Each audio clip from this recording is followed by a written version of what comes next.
आज हम लोग जो टॉपिक डिस्कस करने वाले हैं, टॉपिक का नाम है extensive and intensive variables. Extensive का मतलब होता है व्यापक और इंटेंसिव का मतलब होता है गहन, यानी व्यापक और गहन चर। इसी को हम लोग डिस्कस करने वाले हैं। ये जो टॉपिक है ये आप लोगों को मिलेगा बीएससी सेकेंड सेमेस्टर फिजिक्स का, जो आप लोगों का पेपर है thermal physics and semiconductor devices.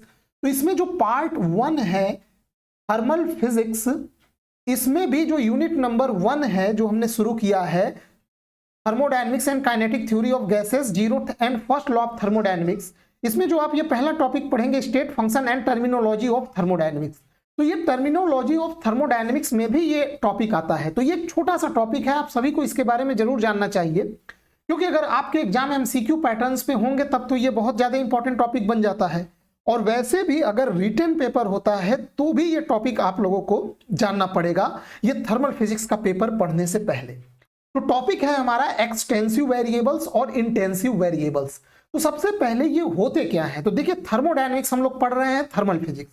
अब इसमें भी जो थर्मोडायनेमिक में जो वेरिएबल्स यूज करते हैं हम लोग सिस्टम की प्रॉपर्टीज को डिफाइन करने के लिए, वही होते हैं थर्मोडायनेमिक वेरिएबल्स। जैसे किसी सिस्टम का प्रेशर हो गया, वॉल्यूम हो गया, टेम्परेचर हो गया, यहाँ पे ये एंट्रोपी हो गया, इंटरनल एनर्जी हो गया, ये सभी थर्मोडायनेमिक वेरिएबल्स की कैटेगरी में गिने जाते हैं।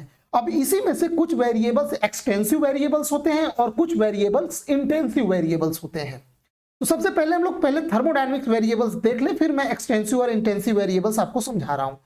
The properties of A thermodynamic system can be defined by variables like pressure, दाब, वॉल्यूम आयतन, टेम्परेचर तापमान, S entropy and U for internal energy. These variables are known as thermodynamic variables. यानी किसी ऊष्मागतिक निकाय के विशेषताओं को जिन चरों के द्वारा व्यक्त किया जाता है उन्हें ऊष्मागतिक चर कहते हैं, और ये एग्जांपल्स दिए हुए हैं। अब हम लोग आते हैं कि इन चर को जो हम लोग एक्सटेंसिव और इंटेंसिव वेरिएबल्स में हम लोग बांटते हैं, उसके पीछे का आधार क्या है। तो देखिए उसके लिए मैं आपको एक इमेजिनरी एग्जाम्पल बताता हूं, उसी एग्जाम्पल से आप दोनों समझ जाएंगे। सॉरी, मान लीजिए कोई एक सिस्टम है, सिस्टम मतलब निकाय। मान लीजिए ये एक पिस्टन है और इस पिस्टन में, या गैस सिलेंडर मान लीजिए, इस सिलेंडर में ये गैस इस प्रकार से भरे हुए हैं, ठीक है, ये गैस इसमें भरा हुआ है।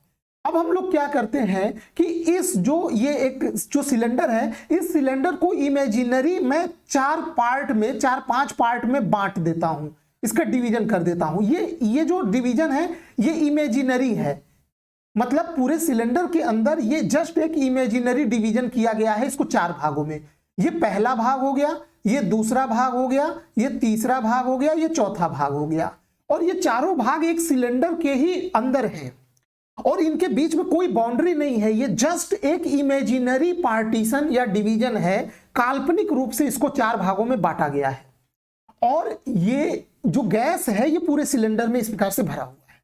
तो अब जरा इसका साइज देखिए आप लोग। जैसे पहला ये जो पार्ट है इसका साइज सबसे छोटा है, फिर उसके बाद ये चौथा, तीसरा, फिर दूसरा। कहने का मतलब ये साइज अलग अलग है। तो ये जो छोटे वाले साइज है इसमें जो गैस का द्रव्यमान होगा वो अलग होगा, उसको मैं M1 नाम दे दे रहा हूं।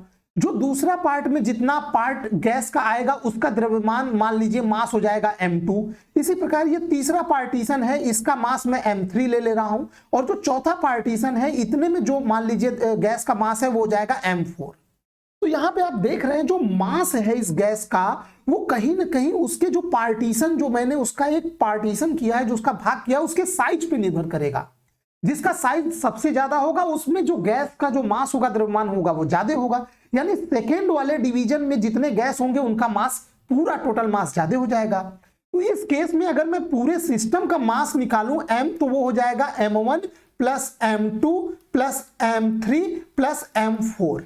तो ऐसे वेरिएबल्स जो सिस्टम के अंदर किए गए पार्टीशन के साइज या आकार पर निर्भर करते हैं उनको हम लोग बोलते हैं एक्सटेंसिव वेरिएबल्स या व्यापक चर बोलते हैं, क्योंकि ये सिस्टम के साइज या उसके आकार पर निर्भर करते हैं। और ऐसे में जब हम एक्सटेंसिव वेरिएबल की टोटल वैल्यू निकालते हैं तो टोटल वैल्यू जो अलग अलग पार्टीशन किए गए रहते हैं, तो अलग अलग पार्टीशन में जो वैल्यू होता है सबको जोड़ देते हैं। अब आपको एक दूसरा एग्जांपल मैं दे रहा हूं इंटेंसिव वेरिएबल का, तब आप दोनों में अच्छे से कंपेयर कर पाएंगे। मान लीजिए ये जो गैस सिलेंडर है इसका टोटल प्रेशर है P, टोटल इस गैस सिलेंडर का प्रेशर है P।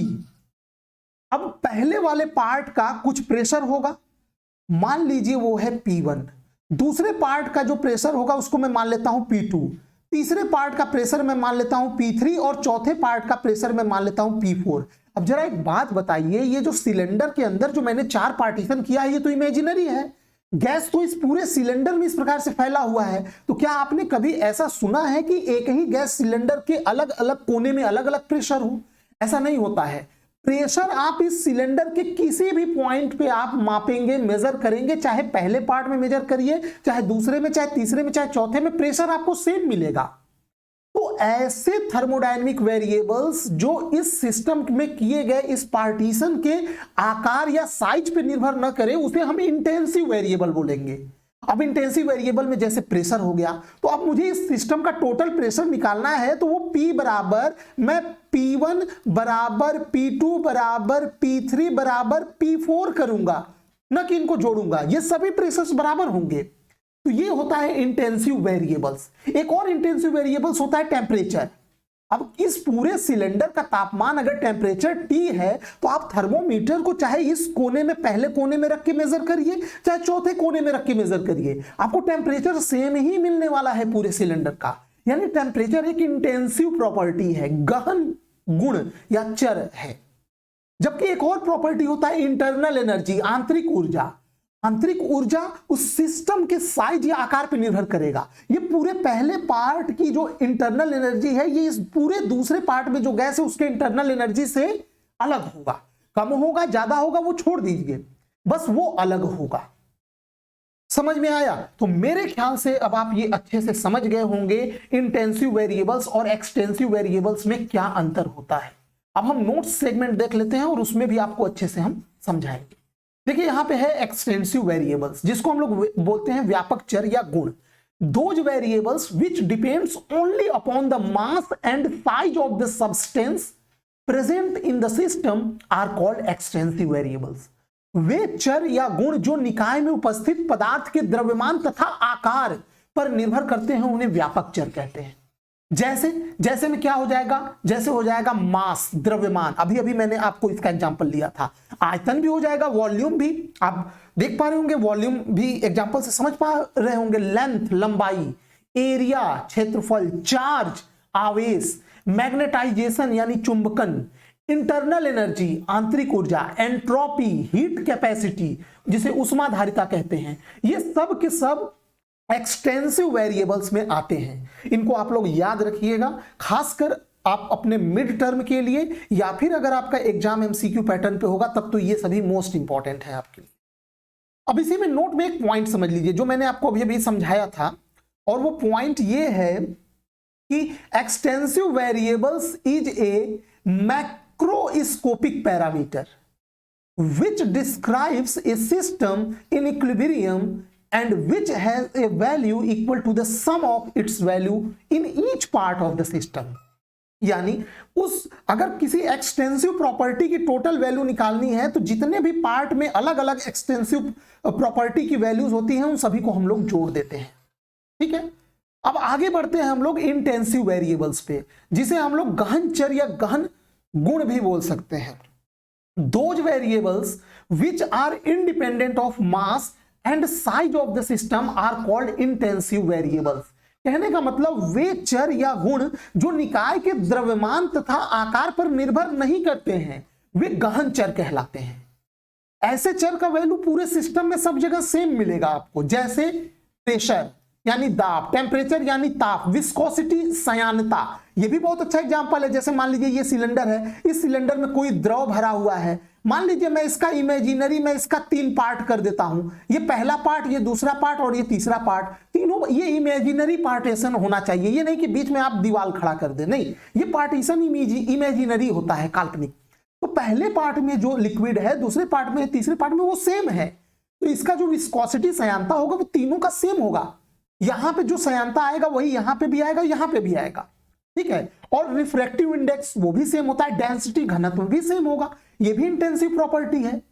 और एक होता है मैग्नेटिक इंडक्शन बी, ये भी इंटेंसिव प्रॉपर्टी है। सरफेस टेंशन, इलेक्ट्रोमोटिव फोर्स, यहां तक कि कंसंट्रेशन भी जो होता है वो भी इंटेंसिव प्रॉपर्टी होगा। कंसंट्रेशन का मतलब मान लीजिए इसमें कोई ये द्रव है, इस द्रव में मैंने चीनी घोल दिया, पूरा चीनी इस द्रव में घुल गया है। अब आप इस द्रव का 1 लीटर चीनी निकाल लीजिए, चाहे 1 बूंद चीनी का घोल निकाल लीजिए, जितना मीठा वो 1 लीटर द्रव होगा उतना ही मीठा वो 1 बूंद भी द्रव होगा। यानी कंसंट्रेशन भी हर जगह इस लिक्विड का सेम ही होगा, यानी वो भी एक प्रकार का इंटेंसिव प्रॉपर्टी होता है। समझ में आया? ये भी इसको अच्छे से आप नोट कर आउट कर लीजिएगा। अब देखिए एक नोट देख लेते हैं। Intensive variable is a macroscopic parameter which describe the system in equilibrium at any part of system consist the same value. मतलब ऐसे वैल्यूज में अगर टोटल वैल्यू निकालना है तो किसी भी सिस्टम के एक कोने में जाके मेजर कर लीजिए, वही हो जाएगा। ये नहीं कि हर जगह निकाल के उसको जोड़ना नहीं है, वो जो भी आएगा हर जगह सेम ही आएगा। आप एग्जाम्पल से समझ भी गए होंगे। देखिए यही एग्जाम्पल मैंने यहाँ पे ये समझाया है, लास्ट में बॉक्स में आपको नोट्स के रूप में भी दे देंगे, आपको अलग से बनाने की जरूरत नहीं है। जैसे मान लीजिए ये एक सिस्टम है, मैंने इसका इमेजिनरी 4 पार्ट किया, ये पहला पार्ट, ये दूसरा पार्ट, ये तीसरा पार्ट और ये चौथा पार्ट। अब पहले पार्ट का एरिया है A1, प्रेशर है P1, टेम्परेचर है T1। दूसरे पार्ट का एरिया है A2, pressure P2, temperature T2। तीसरे पार्ट का area A3, temperature T3, pressure P3। इसी प्रकार चौथे पार्ट में A4, P4 एंड T4। अब एक्सटेंसिव वेरिएबल अगर कैलकुलेट करना है, मतलब इस सिस्टम का पूरा एरिया आपको कैलकुलेट करना है, तो पहले पार्ट का एरिया, दूसरे, तीसरे, चौथे पार्ट के सभी एरिया को आपको जोड़ना पड़ेगा। और वहीं अगर आपको टोटल प्रेशर कैलकुलेट करना हुआ तो जोड़ने की जरूरत नहीं है, चाहे P4 ले लीजिए, चाहे P2, चाहे P1, चाहे P3, वो सभी प्रेशर सेम होंगे। इसी प्रकार टेम्परेचर भी सब चारों सेम होंगे, क्योंकि एक ही गैस सिलेंडर में, एक ही सिस्टम में इमेजिनरी पार्टीशन अगर आप करेंगे तो टेम्परेचर आप चाहे यहां थर्मामीटर लगा के मेजर कर लीजिए, चाहे इस कोने में मेजर कर लीजिए, वो तो सेम ही आएगा। ऐसा नहीं कि यहां पे आ गया 100 डिग्री सेंटीग्रेड और यहां पे भी आ गया 100 डिग्री सेंटीग्रेड टेम्परेचर और आप जोड़ के बता दीजिए पूरे सिस्टम का टेम्परेचर 200 डिग्री सेंटीग्रेड हो जाएगा, तो ये सरासर गलत है। जबकि एरिया अगर मान लीजिए यहां का एरिया, इसका एरिया इमेजिनरी एक एग्जांपल ले लीजिए डाटा से, मान लीजिए इसका एरिया है 20, इसका एरिया है 10, इसका एरिया है 5 और इसका एरिया है 25। तो टोटल एरिया निकालना है तो 25 5 30, 10 40, 50 60, टोटल 60 इसका यूनिट स्क्वायर इसका एरिया हो जाएगा।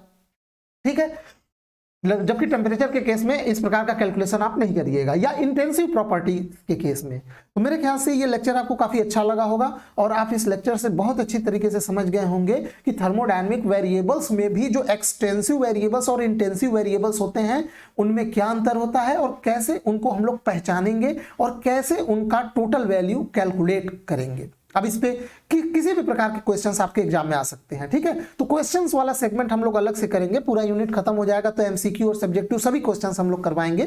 फिलहाल यहाँ पे थ्योरी वाला पार्ट ही केवल कवर करेंगे इस वीडियो में। वीडियो देखने के लिए आप सबका बहुत बहुत धन्यवाद।